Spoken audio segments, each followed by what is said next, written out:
اور کتاب میں ابراہیم کا ذکر کرو، بے شک وہ نہایت سچے تھے، پیغمبر تھے۔ جب انہوں نے اپنے باپ سے کہا کہ ابا، آپ ایسی چیزوں کو کیوں پوچھتے ہیں جو نہ سنیں اور نہ دیکھیں اور نہ آپ کے کچھ کام آ سکیں؟ ابا، مجھے ایسا علم ملا ہے جو آپ کو نہیں ملا، تو میرے ساتھ ہو جائیے، میں آپ کو سیدھی راہ پر لے چلوں گا۔ ابا، شیطان کی پوجا نہ کیجیے، بے شک شیطان اللہ کا نافرمان ہے۔ ابا، مجھے ڈر لگتا ہے کہ آپ کو اللہ کا عذاب آ پکڑے تو آپ شیطان کے ساتھی ہو جائیں۔ اس نے کہا کہ ابراہیم، کیا تو میرے معبودوں کے خلاف ہے؟ اگر تو باز نہ آئے گا تو میں تجھے سنسار کر دوں گا اور تو ہمیشہ کے لیے مجھ سے دور ہو جا۔ ابراہیم نے سلام علیکم کہا اور کہا کہ میں آپ کے لیے اپنے پروردگار سے بخشش مانگوں گا، بے شک وہ مجھ پر نہایت مہربان ہے۔ اور میں آپ لوگوں سے اور جن کو آپ اللہ کے سوا پکارا کرتے ہیں ان سے کنارہ کرتا ہوں اور اپنے پروردگار ہی کو پکاروں گا۔ امید ہے کہ میں اپنے پروردگار کو پکار کر محروم نہیں رہوں گا۔ اور جب ابراہیم ان لوگوں سے اور جن کی وہ اللہ کے سوا پرستش کرتے تھے الگ ہو گئے تو ہم نے ان کو اسحاق اور اسحاق کو یعقوب بخشے اور ہر ایک کو پیغمبر بنایا، اور ہم نے ان کو اپنی رحمت سے بہت سی چیزیں عنایت کی اور ان کا ذکر جمیل بلند کیا۔ اور کتاب میں موسیٰ کا بھی ذکر کرو، بے شک وہ ہمارے برگزیدہ تھے اور رسول تھے، نبی تھے، اور ہم نے ان کو طور کی داہنی طرف سے پکارا اور باتیں کرنے کے لیے نزدیک بلایا، اور اپنی مہربانی سے ان کو ان کا بھائی ہارون پیغمبر بنا کر عطا کیا۔ اور کتاب میں اسماعیل کا بھی ذکر کرو، وہ وعدے کے سچے اور رسول تھے، نبی تھے، اور وہ اپنے گھر والوں کو نماز اور زکوٰۃ کا حکم کرتے تھے اور اپنے پروردگار کے ہاں پسندیدہ تھے۔ اور کتاب میں ادریس کا بھی ذکر کرو، وہ بھی نہایت سچے تھے، نبی تھے، اور ہم نے ان کو اونچی جگہ اٹھا لیا تھا۔ یہ وہ لوگ ہیں جن پر اللہ نے اپنے پیغمبروں میں سے فضل کیا، یعنی اولاد آدم میں سے اور ان لوگوں میں سے جن کو ہم نے نوح کے ساتھ کشتی میں سوار کیا، اور ابراہیم اور یعقوب کی اولاد میں سے اور ان لوگوں میں سے جن کو ہم نے ہدایت دی اور جنہیں برگزیدہ کیا۔ جب ان کے سامنے ہماری آیتیں پڑھی جاتی تھیں تو سجدے میں گر پڑتے اور روتے رہتے تھے۔ پھر ان کے بعد چند ناخلف ان کے جانشین ہوئے جنہوں نے نماز کو ضائع کر دیا اور خواہشات نفسانی کے پیچھے لگ گئے، سو ان قریب ان کو گمراہی کی سزا ملے گی۔ ہاں، جس نے توبہ کی اور ایمان لایا اور عمل نیک کیے تو ایسے لوگ بہشت میں داخل ہوں گے اور ان کا ذرا نقصان نہ کیا جائے گا، یعنی ہمیشہ کی بہشتوں میں جس کا اللہ نے اپنے بندوں سے وعدہ کیا ہے کہ جو ان کی آنکھوں سے پوشیدہ ہے۔ بے شک اس کا وعدہ نیکوکاروں کے سامنے آنے والا ہے، وہ اس میں سلام کے سوا کوئی بیہودہ کلام نہ سنیں گے اور ان کو صبح و شام کھانا ملے گا۔ یہی وہ جنت ہے جس کا ہم اپنے بندوں میں سے ایسے شخص کو مالک بنائیں گے جو پرہیزگار ہوگا۔ اور فرشتوں نے پیغمبر کو جواب دیا کہ ہم تمہارے پروردگار کے حکم کے سوا اتر نہیں سکتے، جو کچھ ہمارے آگے ہے اور جو پیچھے ہے اور جو اس کے درمیان ہے سب اسی کا ہے، اور تمہارا پروردگار بھولنے والا نہیں، یعنی آسمان اور زمین کا اور جو ان دونوں کے درمیان ہے سب کا پروردگار، تو اسی کی عبادت کرو اور اس کی عبادت پر ثابت قدم رہو۔ بھلا تم کوئی اس کا ہم نام جانتے ہو؟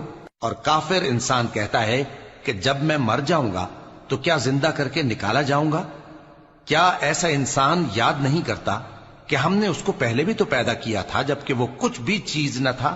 سو تمہارے پروردگار کی قسم، ہم ان کو جمع کریں گے اور شیطانوں کو بھی، پھر ان سب کو جہنم کے گرد حاضر کریں گے اور وہ گھٹنوں پر گرے ہوئے ہوں گے۔ پھر ہر گروہ میں سے ہم ایسے لوگوں کو کھینچ نکالیں گے جو رحمان کے مقابلے میں سخت سرکشی کرتے تھے، پھر ہم ان لوگوں سے خوب واقف ہیں جو اس میں داخل ہونے کے زیادہ لائق ہیں، اور تم میں سے کوئی شخص نہیں مگر اسے اس پر گزرنا ہوگا، یہ تمہارے پروردگار پر لازم ہے، مقرر ہے۔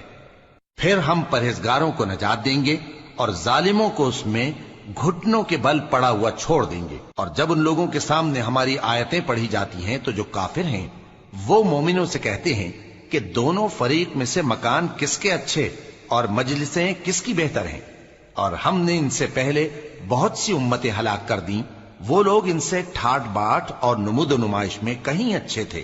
کہہ دو کہ جو شخص گمراہی میں پڑا ہوا ہے، رحمان اس کو آہستہ آہستہ مہلت دیا جاتا ہے، یہاں تک کہ جب اس چیز کو دیکھ لیں گے جس کا ان سے وعدہ کیا جاتا ہے، خواہ عذاب اور خواہ قیامت، تو اس وقت جان لیں گے کہ مکان کس کا برا ہے اور لشکر کس کا کمزور ہے۔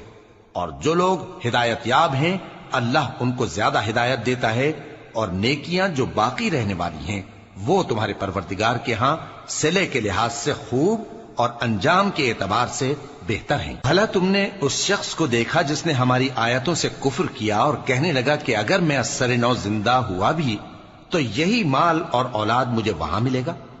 کیا اس نے غیب کی خبر پالی ہے یا اللہ کے یہاں سے عہد لے لیا ہے؟ ہرگز نہیں، یہ جو کچھ کہتا ہے ہم اس کو لکھتے جاتے اور اس کے لیے آہستہ آہستہ عذاب بڑھاتے جاتے ہیں، اور جو چیزیں یہ بتاتا ہے ان کے ہم وارث ہوں گے، اور یہ اکیلا ہمارے سامنے آئے گا۔ اور ان لوگوں نے اللہ کے سوا اور معبود بنا لیے ہیں تاکہ وہ ان کے لیے موجب عزت ہوں۔